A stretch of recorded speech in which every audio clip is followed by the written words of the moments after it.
Bienvenue à cette table ronde sur le roman policier. En quelques décennies, le roman noir est devenu un genre littéraire à part entière et un incontournable des salons du livre. Il est relayé par les séries télé, les films, il n'en finit pas de séduire le public. Nous nous sommes demandé quel est le secret de ce succès et quelle pourrait être la valeur ajoutée aussi du roman policier breton. Pour mener l'enquête, nous avons le plaisir d'accueillir deux auteurs de romans policiers, Gérard Chevalier et Marek Corbet.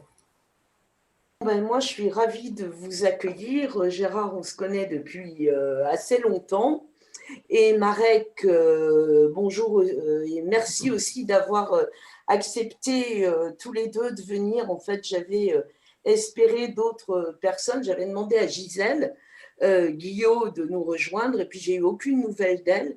Ce qui d'ailleurs au final finit par m'inquiéter parce que elle est quand même assez réceptive. Alors, j'ai la lourde charge de vous présenter tous les deux. Gérard, c'est le théâtre et le cinéma au départ, et puis après le roman, ça a été le rôle de comédien, des rôles à la télé.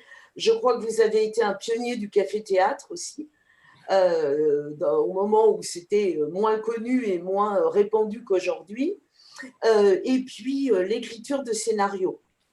Alors moi, j'ai découvert votre œuvre complètement en dehors de tout ça, en lisant Ici finit la Terre, où je crois que vous aviez eu le prix international du livre insulaire. Je crois que c'est pour celui-là. Et j'avais commencé à découvrir avec ça. Et puis après, moi, j'ai une véritable passion pour les chats. Et j'ai continué à suivre ce que vous écriviez à travers Ronron, ça tourne et Miaou Bordel. Voilà. Donc, on parlera à la fin de la table ronde de ce que vous projetez, ce que vous avez comme travail actuel. Mais voilà, est-ce que la présentation que j'ai faite va?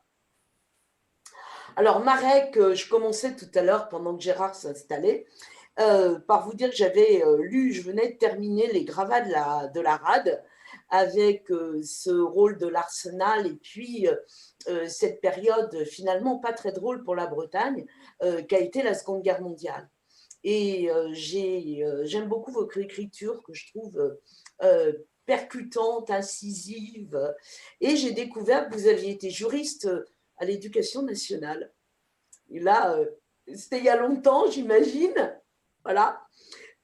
Mais bon, alors moi j'ai découvert votre œuvre en lisant il y a quelques années, Il était une fois 1945, où je trouvais que c'était pas très breton au départ, sauf que, oui, mais enfin on a quand même Madec et Le Cause, qui ramènent quand même à la Bretagne, qu'on retrouve aussi à Ajaccio, dans, je ne sais plus comment s'appelle le livre, j'ai oublié le nom.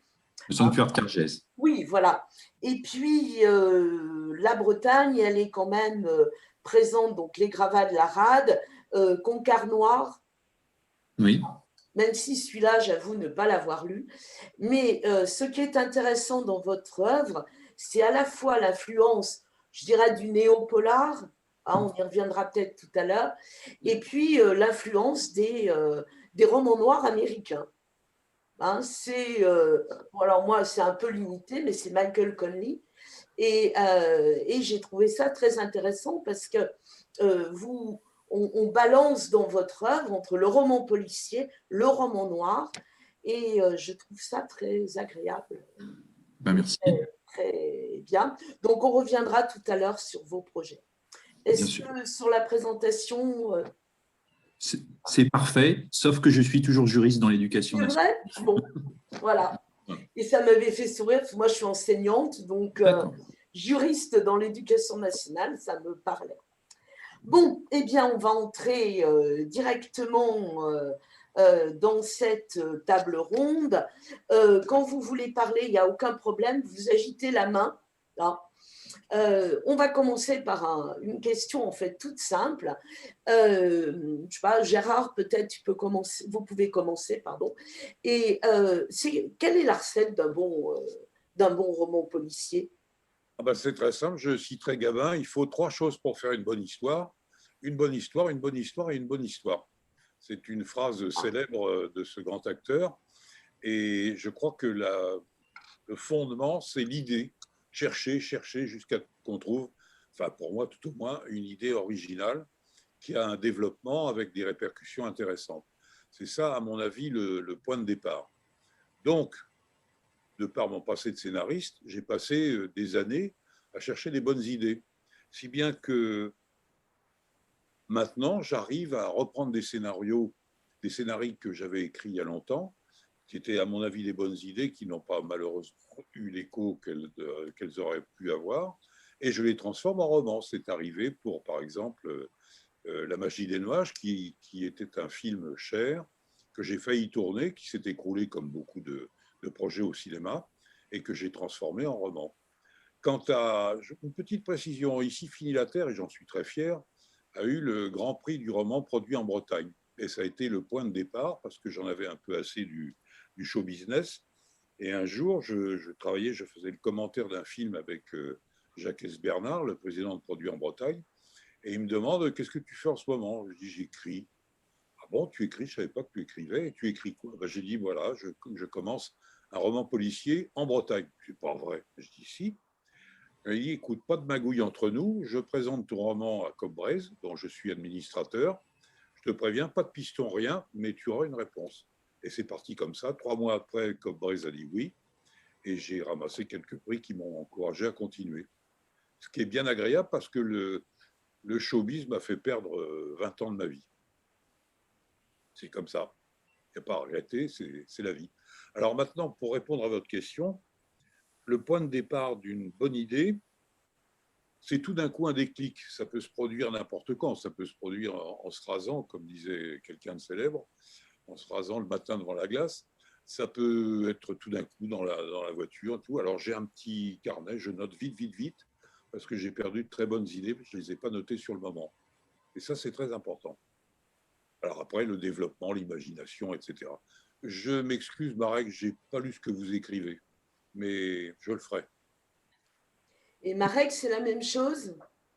Alors, moi, j'ai lu Ronron Saturne il y a quelques années, donc j'avais bien aimé. Ah, flatté.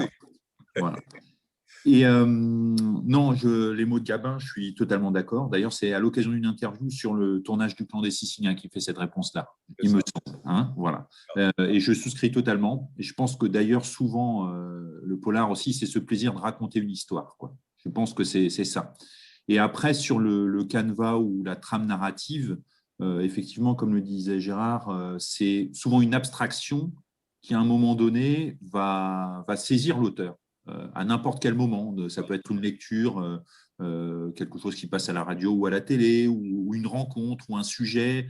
Et après, c'est de l'éprouver au fil du temps, des événements, de l'actualité, de l'histoire, et de voir si effectivement il y a matière à creuser et à intéresser.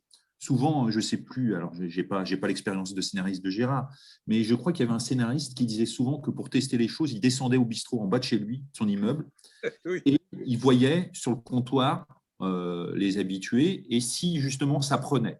Et c'était l'épreuve du feu, quoi, hein, et c'est ce qui lui permettait par la suite de le tenir.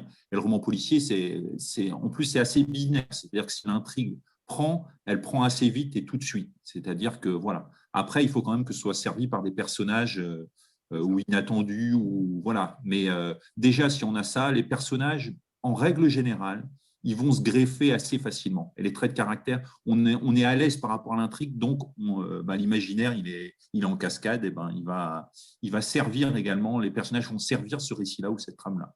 Voilà. Enfin, je pense que c'est quelque chose de générique, quoi. C'est ça. C'est ça. Mais pour en revenir à Ronron Saturne et Miaou Bordel, le premier de la série, c'est parce que j'ai été écœuré à un moment donné de la violence. Non pas pour mes œuvres personnelles, mais tout d'un coup, je lis beaucoup, je lis un livre par semaine à peu près en moyenne. Je suis tombé sur des romans policiers de gens connus, dont je ne citerai pas les noms, et j'étais écœuré de la démarche de violence qui frôlait le sadisme, qui frôlait la folie. Et tout d'un coup, je me suis dit, mais c'est pas possible de sombrer à ce point dans l'horreur. Et ça m'a donné l'idée d'une série d'un personnage complètement fantastique, le chat qui tape à l'ordinateur, et je suis parti comme ça pour me soulager moi-même de la violence. Donc j'ai créé une série pour m'amuser, et pour amuser mes lecteurs évidemment. Et comme j'adore les chats, comme Françoise, voilà, j'ai choisi de créer un personnage invraisemblable qui me permet de m'évader aussi dans la poésie, dans l'invraisemblance, dans plein de genres fantastiques, en créant des rapports de ce chat surdoué avec des personnages bretons, évidemment, ce qui me permet en plus d'enrichir toute l'histoire de réflexion, de mots bretons, de rigolade, tout simplement, pour s'évader de la violence du polar. Et le polar, maintenant, c'est quelque chose que je vais traiter complètement différemment par rapport au point de départ des premiers bouquins. Je vais essayer, parce que ce n'est pas dit que de réussir, je vais essayer de créer des polars d'atmosphère, un peu comme Simon, qui est exempt de violence.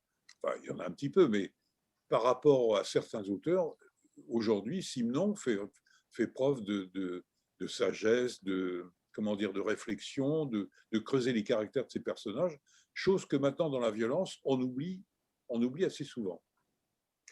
Marek, on peut faire du roman policier sans violence? Ah bah, bien sûr, il faut pas. Moi, je souscris assez à ce que dit Gérard sur le sanguinolent qui devient une valeur refuge pour certains polars. Ça, je souscris totalement. Non, moi je pense que je suis assez d'accord avec la comparaison d'ailleurs avec Simenon. Simenon, je crois que c'est dans Le Voleur Maigret ou dans la préface, il dit en gros qu'il est comme une éponge en fait, qui prend tout de la société et en fait il essaye d'appuyer sur l'éponge lui en tant qu'auteur de romans policiers. C'est-à-dire que ce qui est intéressant dans le roman policier, qui souvent d'ailleurs, ça a été le cas, était considéré comme un sous-genre, comme quelque chose de, voilà, pas de la grande littérature, on se rend compte avec le recul des années, c'est vrai surtout de Simenon depuis quelques temps, mais d'autres auteurs aussi, que ça a pris, on va dire, une valeur, c'est-à-dire que souvent le roman policier raconte quelque chose d'une époque, d'un territoire, souvent à même la pelouse, à même le bitume, sans avoir une perspective plus globalisante telle que peut l'avoir la littérature blanche. Et ça, en ce sens-là, c'est intéressant. Souvent, on en apprend plus d'ailleurs par certains romans policiers sur une époque donnée que par un ouvrage historiographique très détaillé qui apportera aussi, mais ça donne le ressenti d'un auteur à une époque donnée. Donc, non, moi, je suis pas friand de la violence. Je ne dis pas qu'il n'y a pas de scène ponctuellement de violence, souvent d'ailleurs d'ordre plus psychologique dans mes polars ou dans ce que j'aime lire. Mais oui, pour moi, c'est pas la matrice essentielle, effectivement, de ce que doit être un roman policier, du moins tel que je l'entends, quoi. Bien sûr. Anne-Marie, on va peut-être… Oui, comme justement, je voulais poser cette question, ça m'intrigue. Je voulais savoir comment est-ce que vous expliquez le succès du roman policier breton, parce qu'il a joué un rôle au départ, il a inspiré des séries TV, même jusqu'en Allemagne. Donc, il a vraiment une part particulière dans le roman policier régional. Et comme peut-être, Gérard Chevalier, comme vous écrivez beaucoup à propos de la Bretagne, peut-être cette question vous inspire ou enfin, oui, comment dire, bon, j'estime personnellement que le père du roman policier breton, c'est Jean Fayère. Hein. 200 000 ouvrages vendus par an, tout le monde n'arrive pas à ce score. Il a, par goût, par amour de l'écriture et par amour de la Bretagne, commencé et réussi toute une série de romans qui se passent dans la Bretagne. Et pour en revenir à moi, ça a été instinctif. D'abord parce que ma femme est bretonne. Ça fait 50 ans que je viens à Carantec. Maintenant, j'y vis continuellement. Et j'ai trouvé dans la campagne, dans l'atmosphère, dans la continuité finalement des peintres. Hein.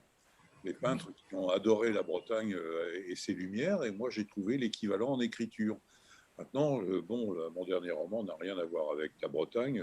C'est une idée que j'ai développée à partir d'une rencontre avec Sœur Emmanuel, qui m'avait laissé un message philosophique. Et donc, voilà, je me suis évadé totalement de la Bretagne et du polar. Mais le roman policier breton apporte non seulement la valorisation du paysage, de l'atmosphère, des lumières, etc., mais en plus, comment dire, c'est une race, les Bretons. Il faut bien le considérer. C'est la descendance des Celtes qui se sont réfugiés là, en Cornouailles, en Irlande, dans les îles d'Aran. C'est très particulier. C'est une mentalité, un échange, une création. Il y a encore des conteurs, il y a encore des très beaux conteurs en Bretagne. Il y a des gens qui perpétuent des traditions. Et puis peut-être qu'on bénéficie en ce moment d'un besoin de découvrir notre pays, de mieux le connaître alors qu'on l'a quand même un peu négligé. On allait plutôt prendre l'avion pour la Martinique, la Guadeloupe, j'ai rien contre, bien entendu, ou les États-Unis. Et tout d'un coup, c'est flagrant en télévision. Aujourd'hui, on a plein de téléfilms et de séries qui se passent dans notre pays parce qu'on le découvre. Tout simplement, on finit par le découvrir. Alors évidemment, bon, la crise économique favorise ce genre de choses. On n'a plus les moyens d'aller tourner au fin fond du Canada ou de l'Amérique du Sud. Mais quand même, il y a une volonté, à mon avis, aujourd'hui, de mieux comprendre et de mieux appréhender notre pays, et c'est flagrant pour la Bretagne. Oui. Notamment, les Allemands adorent la Bretagne et ont créé aussi des séries télévisées à base de romans policiers qui se déroulent en Bretagne. Oui, absolument. Et bon, moi je me souviens du temps de l'ORTF, d'avoir joué une dramatique. Il y avait des règlements imbéciles à l'époque qui interdisaient aux équipes de télévision de l'ORTF de faire plus de 500 km. Et j'avais un ami qui s'appelait François Châtel, un des piliers de la télévision de l'ORTF, qui m'a dit: tu ne connais pas un beau coin en Bretagne où je pourrais tourner l'histoire de Julien Green, l'ennemi? Je dis si, à Roscoff, dans le manoir un peu décrépit de mon beau-frère. Elle me dit: bien, mais ça fait combien? Ça fait 540 km. Ça a été une bagarre pour faire admettre qu'il fallait faire 40 km de plus. Et on a réussi finalement, on a tourné un truc fabuleux dans le manoir de mon beau-frère à l'époque. Ça lui a permis de refaire un bout de sa toiture. C'était extraordinaire. Et bon, c'est quelque chose à laquelle je suis resté très attaché. Très attaché. Un de mes premiers tournages, c'était en Bretagne. Et le cadre s'y prête parce que aussi le roman policier est une fiction au départ et les paysages, ils sont quelquefois flous. On n'arrive pas à distinguer entre le ciel et la mer parce qu'il y a des brumes, et ça fait un environnement tout à fait propice pour un roman policier. Et il y a un de mes amis, Jean-Pierre Lecorne, qui est le mari de Françoise Demers, une écrivaine bretonne bien connue, qui depuis 1 an s'acharne à faire voyager sur le web des peintres bretons absolument inconnus.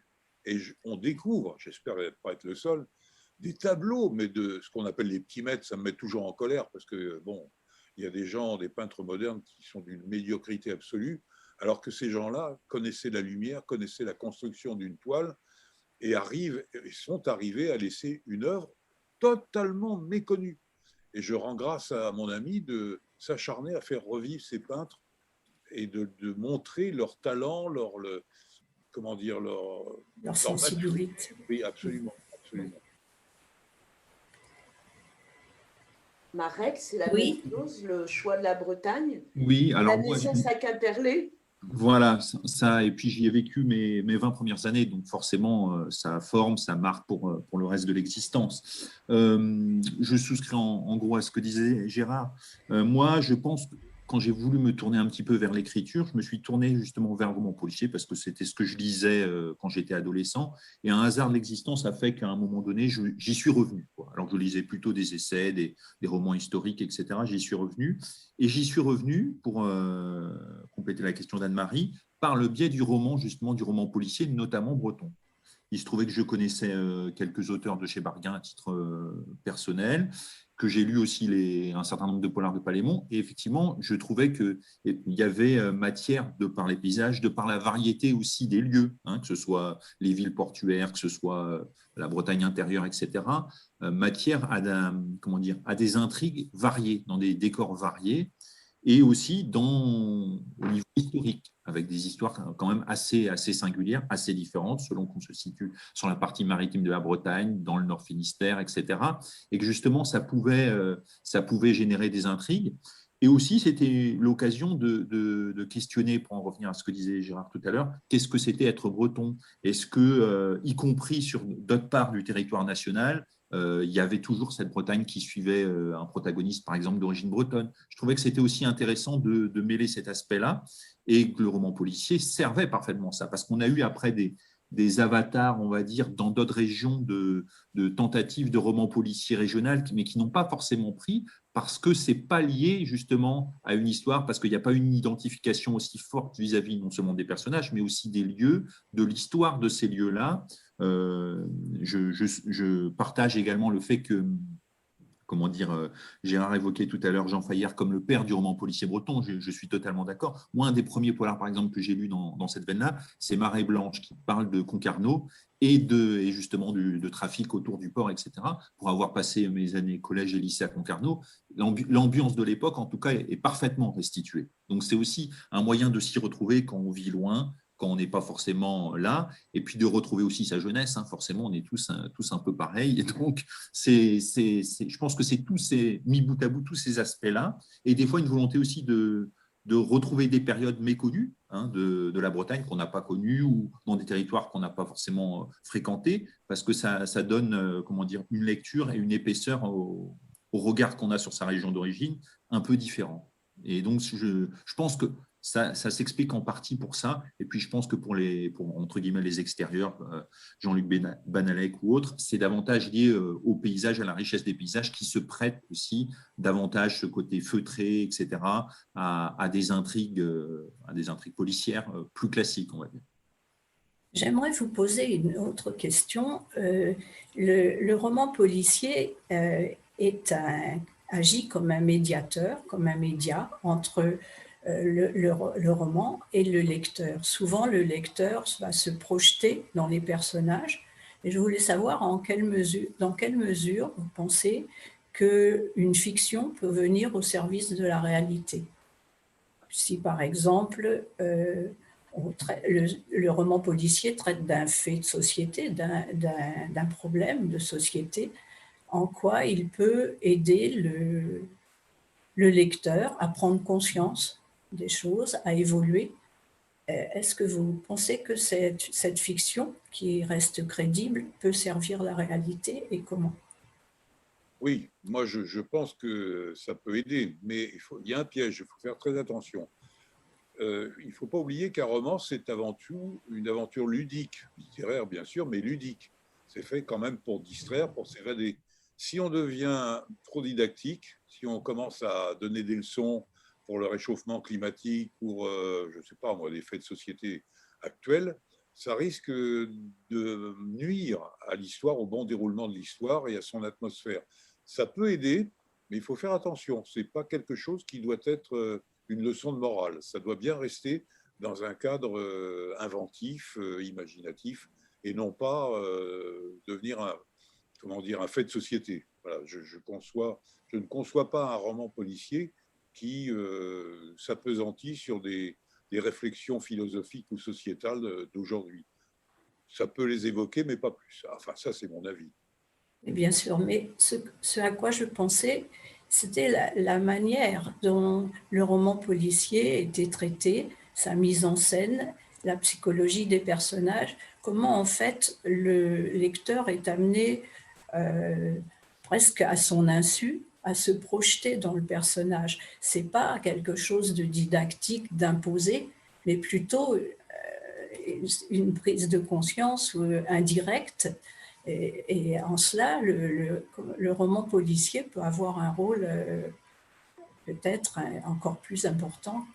Oui, oui, bien sûr, mais ça, c'est de la façon dont on traite le personnage. Quand dans un livre, un roman policier, il y a toujours les bons et les méchants, enfin, plus ou moins, c'est un schéma. On se projette la plupart du temps dans le personnage sympathique ou tout d'un coup qui a des contrastes attractifs par rapport à son caractère. Voilà, je pense que c'est la seule manière de s'évader, de s'identifier au personnage. Mais encore une fois, on peut partager ses idées. Effectivement, on peut tomber sur un personnage qui adore la nature. C'est mon cas et je pense que c'est le cas de Marek. Mais il ne faut pas non plus que tout d'un coup, on lui impose quelque chose qui fasse la jonction avec sa réalité. C'est ça que je veux dire. Oui, c'est toute l'habileté, à mon avis, d'un roman policier de jongler en permanence entre la fiction et la réalité. Et en fait, le lecteur est libre, bien évidemment. Il ne s'agit pas de lui imposer quelque chose, mais selon, selon qu'il va se trouver avec des émotions fortes, avec comment dire, des, des rebondissements dans l'affaire, des choses comme ça, selon le rythme du roman, il va être embarqué dans le personnage, dans le principal, et peut-être en cela, ça va le permettre d'évoluer. Enfin, c'était dans cet esprit que je me plaçais en vous posant la question et non pas en faisant un moyen pédagogique imposé ou moralisateur. Voilà. Il faut Oui, oui, toujours par le jeu, d'ailleurs, en art-thérapie, c'est par le jeu que l'on arrive à faire évoluer les gens. bien sûr, bien sûr. Et Marek parlait tout à l'heure de l'atmosphère de la Bretagne. Il y a son patrimoine, sa richesse historique. Et je pense que quand on écrit un roman policier, on peut évoquer justement ces domaines architecturaux et historiques en embarquant le lecteur, en éveillant sa curiosité ou en lui apportant un élément qu'il ne connaissait pas, qui va enrichir ses connaissances. Ça, oui, bien sûr. Et puis, pour compléter ce que disait Gérard, je pense que de toute façon, au départ, par rapport à la sensibilisation, par rapport à certaines questions actuelles ou moins actuelles, si l'histoire, au départ, si l'intrigue n'est pas suffisamment solide, effectivement, ça peut apparaître comme moralisant. De toute manière, il faut une histoire solide qui, par la suite, peut prendre cadre dans une réalité par rapport à des sujets environnementaux, sociaux ou autres, ou historiques. Mais il faut que l'intrigue elle-même soit de nature, moi en tant que lecteur, c'est comme ça que je le vois en tout cas, d'emporter le lecteur, même s'il n'a pas d'appétence ou d'intérêt particulier pour une époque ou pour un sujet donné a priori. Il faut que les personnages et l'intrigue soient suffisamment forts quand même pour que, indépendamment du choix du sujet ou de la problématique arrêtée par l'auteur, il y ait quand même matière à entraîner le lecteur. Parce que des fois, il y a même des lecteurs qui vont suivre parce qu'ils se sont attachés au personnage. Ils vont découvrir l'histoire ou le sujet que l'auteur tient à traiter, mais ils pourront d'autant plus le faire que les personnages seront suffisamment forts et à la mesure du sujet. Après, l'identification aussi, elle n'est pas forcément, comment dire, totalement manichéenne dans les romans policiers, ou donc plus dans les romans noirs d'ailleurs que dans les romans policiers.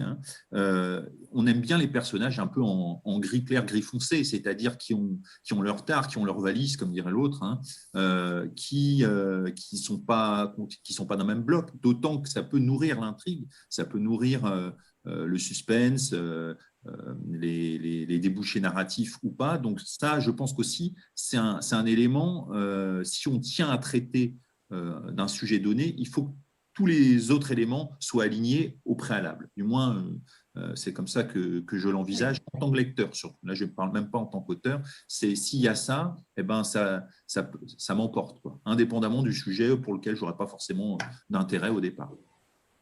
C'est vrai, c'est vrai. Mais du coup, est-ce que vous arrivez à bien cerner aujourd'hui quelles sont les attentes de vos lecteurs et de manière générale des lecteurs de policiers ou de policiers bretons? Est-ce qu'il y a une évolution dans la façon dont les gens s'intéressent aux romans policiers? Ça, c'est une question difficile. Il est extrêmement difficile de se rendre compte de l'attente des lecteurs. Bon, ici, mes histoires de chats, bon, j'ai le fan club, comme tu peux l'imaginer.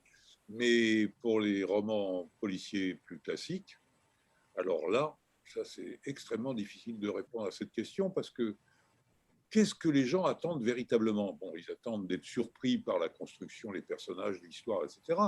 Mais dans notre production, enfin, je ne sais pas pour Marek, mais pour moi, j'ai conscience, comme sûrement beaucoup d'auteurs, de ne pas être totalement en ligne ascendante de qualité en ligne ascendante de création, je peux avoir, c'est difficile pour moi de m'en rendre compte, mais je peux avoir des romans moins bons que d'autres. Donc, comment savoir à l'avance ce qu'un lecteur attend de vous? Alors, peut-être on peut répondre en disant, bah, c'est le nombre de ventes qui est la sanction. Si un bouquin cartonne, il cartonne. C'est pas forcément notre préféré, c'est pas forcément celui dans lequel on s'est le plus investi, mais tout d'un coup, c'est celui qui plaît le plus. Et ça, c'est un peu le mystère de l'écriture. Je reviens à ce qu'on disait tout à l'heure. La prédominance du roman policier aujourd'hui dans la littérature, pour moi, il y a un exemple fantastique, c'est Au revoir là-haut de Lemaître. Lemaître en est à son 40e roman, j'en sais pas. On s'est aperçu tout d'un coup que son écriture était fabuleuse et le roman Au revoir là-haut est un truc complètement dingue. C'est complètement dingue. Et c'est peut-être ça la surprise que les lecteurs attendent de nous. C'est tout d'un coup une idée, bon, une bonne histoire, qui l'emballe. Mais allez savoir comment on va la faire, comment on va l'inventer. Est-ce qu'elle va nous tomber le matin en se rasant? Voilà. Marek? Alors oui, moi je partage en tout cas l'avis sur Au revoir là-haut, parce que là on va dire l'espèce de Graal entre guillemets de ce qui fait un très bon, un excellent roman policier. C'est-à-dire qu'on a une période choisie, historique, humainement très forte, très dramatique, très romanesque. On a des personnages quand même aussi qui vraiment sortent de l'ordinaire voilà, et ce duo est vraiment formidable. Et puis, on a une histoire quoi, au départ. Donc, voilà, on a cet ensemble de choses-là et qui, en plus, se permet de porter une appréciation en filigrane tout au long du récit qui est prenant sur l'évolution d'un certain capitalisme français à cette époque-là par rapport à l'après-Première Guerre mondiale. Il y a ce Graal-là, il y a cet élément-là. Mine de rien, voilà, il nous glisse ça. Après, sur la recette, entre guillemets, et ce qu'attendent les lecteurs, pour reprendre la question d'Anne-Marie, ce qui est assez délicat, c'est que je pense qu'au-delà, effectivement, des ventes, du ressenti de l'auteur, qui est souvent très différent de celui du lecteur, il y a aussi beaucoup de sous-catégories dans le polar. Comme effectivement, c'est un genre qui s'est densifié avec le temps, il y a plusieurs écoles. Il y a effectivement, bon, moi je suis comme Gérard, j'en suis pas friand. Il y a l'aspect des thrillers sanguinolents, etc., où voilà, avec des serial killers, en veux-tu, en voilà. Il y a sinon des romans policiers plus classiques avec une intrigue, une atmosphère dans laquelle souvent d'ailleurs la Bretagne a vraiment un caractère particulier à jouer. Et puis, on a des romans plus d'atmosphère, quand Gérard évoquait le terme, où là, c'est du roman noir, où c'est plus une ambiance poisseuse, où il n'y aura pas forcément de meurtre, il n'y aura pas forcément d'intrigue, mais il va y avoir des personnages qui vont interagir. Et donc, je pense que dans chaque sous-catégorie, il y a un lectorat qui cherche quelque chose de particulier. Je pense que des fois, pour des polars pour en revenir au roman policier breton, ça va être l'intrigue, parce que le lecteur s'attache aux intrigues développées par tel auteur, ce soit, et d'autres, ça va être de retrouver le cadre. Tiens, si ça se passe là, je connais l'endroit, effectivement, je vais pouvoir m'identifier au lieu. Je pense que chacun a son attente, d'autant qu'il y a différentes catégories de romans policiers, puisqu'il y a le roman noir, il y a le néopolar, et il y a eu une mode, en fait, qui est venue il y a quelques années de ça. C'est un peu retombé depuis, mais qui est venu des États-Unis et de l'Amérique du Sud, un peu qu'on appelait le rural noir, qui se déroulait souvent sur des grands espaces et que certaines maisons d'édition parisiennes ont essayé d'appliquer, d'ailleurs souvent partant du succès qu'avait le polar breton à l'ensemble du territoire, mais qui ont fait un peu pchit parce qu'en fait, la réalité sur des grands espaces montagneux comme en Alaska, ça ne s'applique pas forcément de la même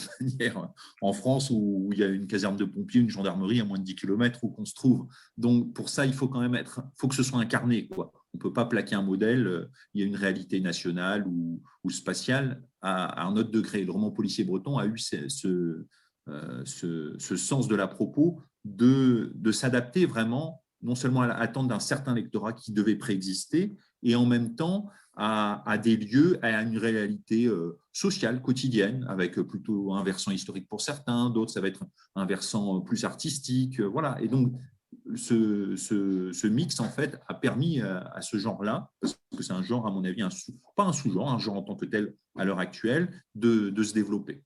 Et d'ailleurs, qui suscite l'intérêt, malgré des fois l'œil un peu méfiant et un peu condescendant parisien, vis-à-vis de ce sous-genre. Il y a une réussite dans ce que vous dites. Il y a une réussite, c'est Deon Meyer avec l'Afrique du Sud. C'est le seul qui s'est imposé vraiment dans ce genre. Les autres ont un peu disparu, c'est vrai. Après, il y a tous les romans policiers du nord de l'Europe, islandais, danois, suédois, norvégiens, qui sont un peu spécialistes des atmosphères, pas sanguinolentes, mais pesantes. Oui. Hein, la nuit, ça se passe l'hiver, la nuit, et ce sont de très beaux romans policiers, hein, mais il faut. Mais je trouvais, Marek, que quand vous parliez d'incarnation, moi, c'est quelque chose que j'ai trouvé en lisant. J'ai pas lu toute votre œuvre, mais dans ce que j'ai lu, j'ai trouvé que l'incarnation était réelle.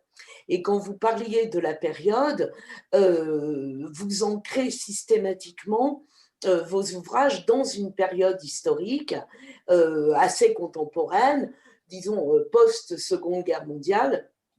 Voilà. Et je trouve que derrière, il y a tout un travail de recherche sur le domaine social, le domaine politique et même numérique, parce que j'aimerais bien que vous nous parliez un petit peu de votre trilogie numérique. En pro-labyrinthe. Ouais. D'accord.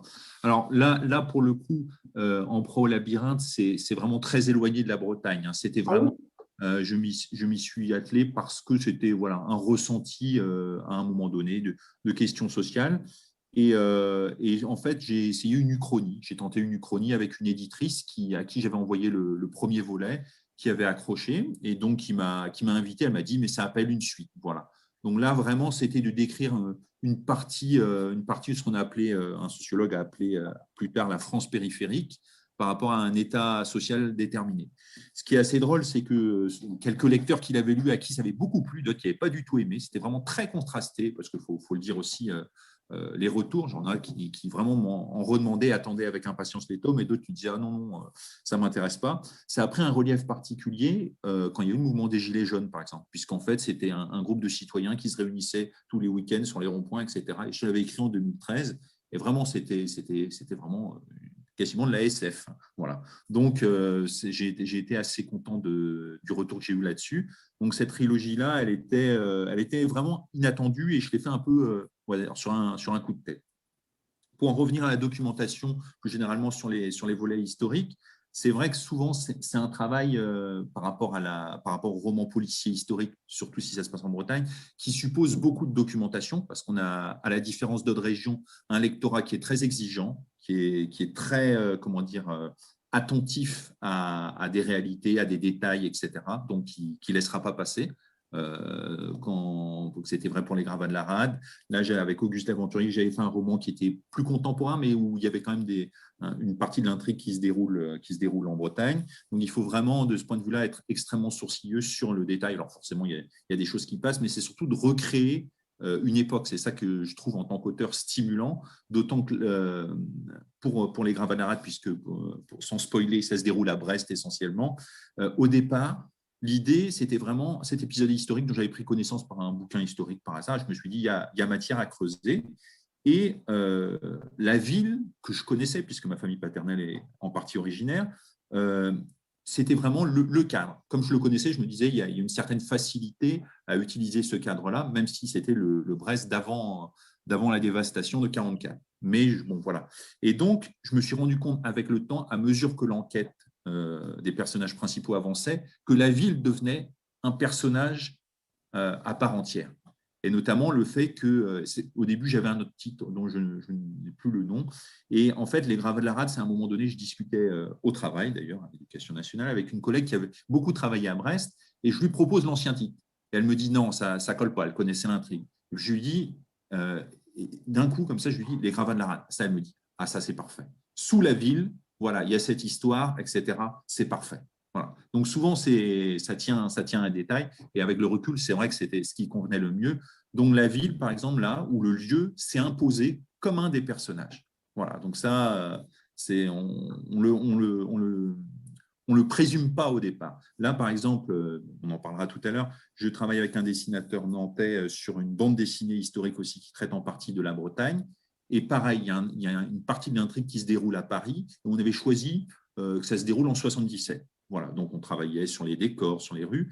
Et en fait, les quelques bêta-lecteurs qu'on a eus nous ont dit « Ah, mais cet aspect-là des choses, c'est formidable parce que ça marque, et pour certains qui étaient des vieux Parisiens, ça marque une rupture par rapport au Paris que ça va devenir par la suite. C'est l'ouverture du centre Pompidou, cette année, elle est charnière. Mais au début, on ne l'avait pas calculé. Et effectivement, dans les planches, quand on regarde maintenant, c'est quelque chose sur lesquels les quelques bêta-lecteurs ont vraiment un intérêt particulier. Donc ça c'est pas choisi au départ. Gérard, comment on choisit un titre? Pardon? Comment choisit-on un titre? Ah, ça c'est le plus difficile. Je crois que c'est la punition. Alors, quelquefois, on le choisit avant, quelquefois, on le choisit après. Et puis, on change. Alors, moi, je fais des listes. Je fais des listes et puis je fais ma petite enquête, mon petit audit à ma famille, à mes amis. Qu'est-ce que vous pensez de ce titre? Oh là là, non, ça ne va pas du tout. Ça. On change. Alors, je change. Ah oui, ça, c'est mieux. Oh, voilà. Et puis, tout d'un coup, on a une idée, hop, et le titre s'impose. Pour revenir à ce que vous disiez, Marek, l'histoire de la ville qui devient un personnage, moi, il m'est arrivé, enfin, j'estime que c'est un de mes romans les plus aboutis. J'adore les Monts d'Arrée. C'est mon lieu de prédilection depuis toujours. Mon beau-père, il y a 50 ans, me l'avait fait découvrir et j'y suis vraiment très attaché. Et puis, il se trouve aussi que le hasard m'a donné un gendre chinois, taïwanais, qui vit à Shanghai maintenant, et je vais souvent en Chine. Et tout d'un coup, j'ai exploré Shanghai, dont il reste encore des quartiers. Il ne faut pas croire tout ce qu'on raconte. Il y a encore des quartiers qui ont été conservés, magnifiquement rénovés, etc. J'ai eu l'idée de faire vivre Shanghai et les Monts d'Arrée en même temps, pour me permettre de comparer en 1926 la condition des Chinois et des Bretons.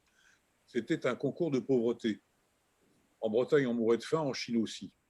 Et je me suis lancé dans une histoire. J'ai inventé un petit paysan breton qui devient, par le destin, le hasard de la vie, il devient le chef de la police de la concession française de Shanghai.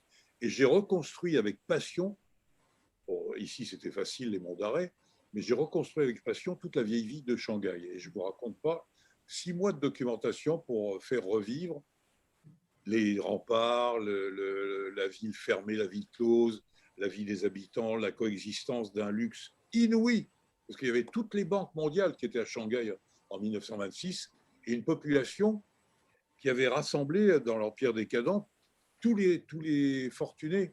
Mais ces fortunés, ils amenaient avec eux des masses de gens qui mouraient dans la rue de faim. C'était absolument hallucinant. Et j'ai reconstruit cette ville, mais vraiment avec passion, à tel point qu'aujourd'hui, les gens me disent « Mais comment tu as fait ?» Parce que j'ai retrouvé, par le hasard de la recherche, la rue machin où il y avait le cinéma Le Paris, la rue machin où il y avait le quartier des malfamés, la rue machin où ceci, et la rue, évidemment, des ambassades dans les beaux quartiers. Et ça a été absolument passionnant. Faire revivre une ville, c'est un truc incroyable. J'aimerais vous demander maintenant quels sont vos projets d'écriture, quelles sont vos œuvres actuellement, vos réalisations. L'un ou l'autre, ou les deux. Moi, bon, j'ai toujours l'idée de faire un film sur la Bretagne, puisque j'ai quand même un petit passé dans ce domaine.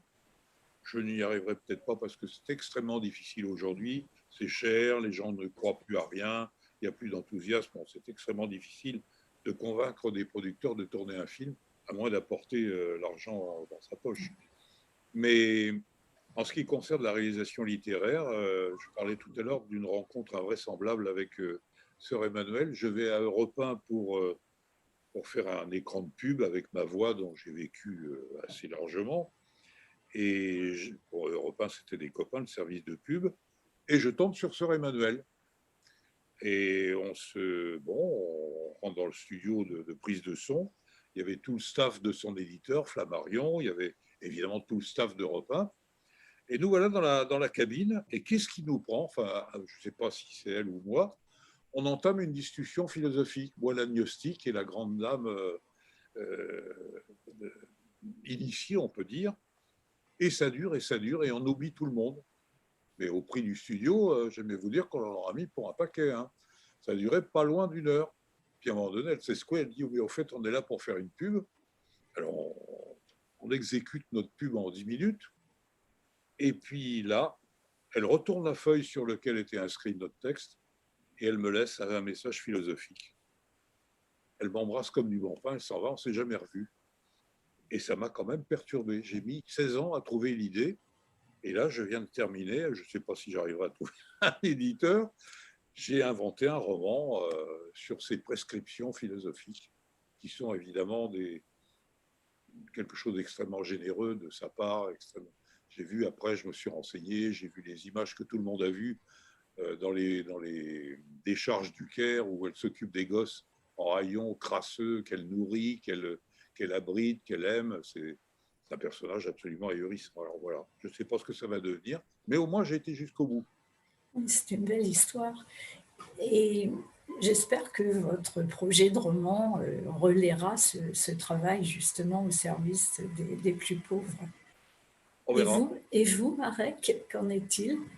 Alors, j'ai trois actualités à plus ou moins long terme. Donc, une première, c'est un roman policier, alors assez classique, qui sort, enfin un roman noir plus exactement, qui sort cet été chez un nouvel éditeur, donc une intrigue qui se passe en région parisienne, mais il y a un personnage, pour faire écho un petit peu à l'étude une fois 45 dont parlait Françoise tout à l'heure, qui est d'extraction bretonne et qui est un des protagonistes principaux.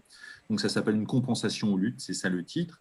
Sinon, incessamment sous peu, et pour en revenir au titre sur lequel vous vous interrogiez, Gérard, j'ai une bande dessinée que j'ai faite avec un dessinateur nantais d'origine, Cyril Launay, Les Fronts renversés, qui sort incessamment sous peu, d'ici une quinzaine de jours, et qui traite, là aussi, quand Gérard évoquait à la fois Shanghai et à la fois les monts d'arrêt, qui traite une partie de la guerre d'Algérie, un passage présumé de la guerre d'Algérie, et sa réfractation, on va dire, dans la Bretagne de la fin des années 60, de la fin de l'année 68-69, avec un personnage un petit peu, ça traite d'une traque au long cours entre deux personnages qui vont se croiser en 56 en Algérie, qui vont se retrouver dans la Bretagne de la fin des années 60.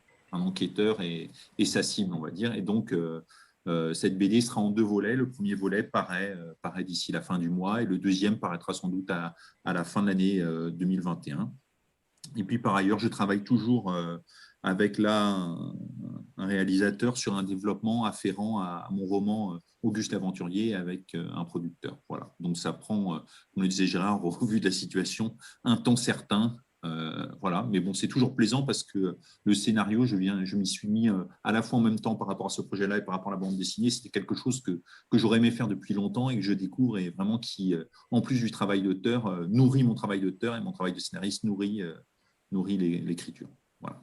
Alors l'année prochaine, en espérant qu'on puisse faire le salon en vrai, on organisera une table ronde sur la bande dessinée et on vous invitera à ce moment-là. J'ai une question, Gérard. Le livre, parce que je ne l'ai pas lu, il m'intrigue et il m'attire, qui met en perspective les monts d'arrêt et la Chine. Quel en est le titre? Vivre et revivre. Vivre et revivre qui a intéressé pas mal de gens. Ce n'est pas un gros succès d'édition, mais moi, c'est celui peut-être auquel je tiens le plus. Parce que j'ai retrouvé dans les monts d'arrêt des choses formidables, mais vraiment formidables. Notamment la mainmise du clergé à l'époque, en 1926, avec ce qu'on a oublié, tout un sous-prolétariat de prêtres qui étaient très proches de la population, qui faisaient ce qu'ils pouvaient pour les soulager, même les aider au chant. Et puis, une aristocratie ecclésiastique extrêmement méprisante, riche, vraiment insupportable, enfin tout au moins pour moi, et qui était d'ailleurs en conflit avec sa base, il ne faut pas l'oublier. Ouais. Et donc ça, c'était la partie Mont d'Arrêt. J'ai retrouvé des choses étonnantes à la Feuillée, par exemple, la Feuillée où je vais régulièrement manger des crêpes délicieuses dans ce magnifique établissement où j'ai l'impression de rentrer dans le 19e siècle chaque fois que j'y vais. Je ne m'attendais pas du tout à savoir que la Feuillée avait été un bourg très important avec la premier cours complémentaire, je crois. En plus, toutes les histoires qu'on connaît bien avec les chiffonniers, les Pillawer, etc. C'était vraiment, vraiment passionnant. Et puis alors, ce que je disais tout à l'heure sur Shanghai, Shanghai qui, c'est dommage parce que c'est en train de mal évoluer en ce moment, cette ville. Alors qu'il y a 4-5 ans, c'était encore formidable.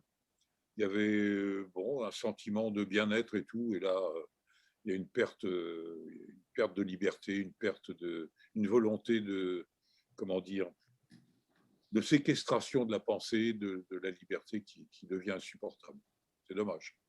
Il va falloir songer à arrêter. J'avais une toute petite question à laquelle vous pourrez peut-être répondre chacun rapidement. C'est quel est le rôle des éditeurs? Parce que j'ai relevé dans ceux qui produisaient du roman policier, il y a Barguin, hein, il y a Yoram Mbaner qui a publié aussi du roman policier, Palémon, Cobrez. Quel est leur rôle? Enfin, Une minute. Palémon, pour moi, c'est la cantine. C'est un sentiment de bien-être, d'amitié, de sérieux, d'honnêteté absolument fabuleux. Les autres, je connais pas bien. Si, Cobrez, si, je connais. Mais Cobrez ne fait pas que du roman policier. Non. Cobrez a un catalogue très complet avec des beaux livres, avec des éditions de luxe magnifiques. Les autres, je ne connais pas, donc je ne peux pas vous en parler. Maintenant, le rôle de l'éditeur, j'ai des contacts avec des éditeurs parisiens. Ça me semble assez compliqué. Ça me semble compliqué. C'est un peu, comment dire, rejoindre la mentalité du showbiz, où on se méfie, on a peur de risquer, on n'est pas très emballé, on joue les valeurs sûres, on n'ouvre pas la porte aux autres. C'est humain, c'est un peu national, hein. Et le rôle de l'éditeur est très, très important. Mais j'ai entendu des réflexions de la part de grands éditeurs à tomber raide de colère ou d'indignation. J'ai entendu dire, par exemple, je ne dirais pas par qui, ah oui, si on ne tire pas à 200 000 exemplaires dans les 3 mois qui viennent, on le fout à la poubelle. C'est vraiment des réflexions absolument imbéciles. Marek? Oui, je partage pour une large part ce que dit Gérard, c'est-à-dire que s'il a fallu attendre après certains éditeurs pour le roman policier breton, on attendrait toujours, par exemple, hein. Donc je pense que vraiment, il faut, moi en plus j'essaye de varier, comme vous disiez tout à l'heure, de balancer entre le roman noir et le roman policier avec la Bretagne en arrière-plan, selon un dosage assez précis. C'est pour ça que moi j'aime bien, dans la mesure du possible, et c'est les événements qui ont fait ça, changer assez régulièrement d'éditeur comme je peux, et voilà. Et chaque éditeur ne va pas aimer en plus chez un auteur ce que l'autre va apprécier. Donc voilà. Mais après, dans les grosses maisons, effectivement, il y a une course à la rentabilité, pas forcément à l'innovation ou au fait de traiter certains sujets nouveaux. Voilà, ça va être, on va consolider l'existence, ce qui n'est pas forcément pour le lecteur au final, dans le temps, très satisfaisant. Moi, je me place en tant que lecteur, hein, de ce point de vue-là. Et pour l'auteur, ça va être souvent une gageure de trouver un éditeur qui suit son projet. Voilà, ce qui est dommage aussi. Anne-Marie, on va conclure. Oui, effectivement. Notamment, je pense qu'on nous a livré un certain nombre de clés de savoir à quoi était dû le succès du roman policier. Aussi, la valeur ajoutée du roman policier breton. Et je voulais remercier les auteurs qui avaient bien voulu accepter notre table ronde, de participer à notre table ronde pour ce plaisir qu'ils nous ont apporté d'expliquer comment ils concevaient le roman policier, comment le travail, l'investissement que ça représentait d'écrire un livre, le rôle ingrat aussi envers les éditeurs, de ne pas reconnaître tout ce travail. Mais je pense que la plus belle récompense, ce sont les lecteurs, parce qu'un livre sur 4 actuellement est un roman policier. Et en cette période qui est difficile, il offre la possibilité d'évasion, la liberté, et il apprend beaucoup à chacun. Donc, je pense que c'est le genre littéraire qui n'a pas fini de séduire le public. Moi, je voulais vous remercier pour nous avoir donné envie de continuer à vous lire tous les deux. Et vraiment, il y a on a, je crois, ressenti le bonheur que vous aviez d'écrire. Et en tout cas, vous l'avez partagé. Moi, je voudrais terminer sur une note peut-être un peu nostalgique parce que le roman policier, pour moi, c'est aussi David Le Yawank. Je ne sais pas si vous le connaissiez. Il a disparu très jeune. C'était un très bel auteur de romans policiers. Il avait participé à notre salon il y a quelques années et puis il a disparu. Il a laissé quelques ouvrages inspirés de la Bretagne, inspirés de l'Irlande. Voilà, donc je voulais terminer en disant que si quelqu'un se souvenait un peu de David, le dernier ouvrage qu'il avait publié, c'était chez Johan M. Banner. Ça s'appelait Opération Revival 946, mais il avait écrit d'autres choses. Voilà, c'était juste la petite séquence nostalgie. Voilà.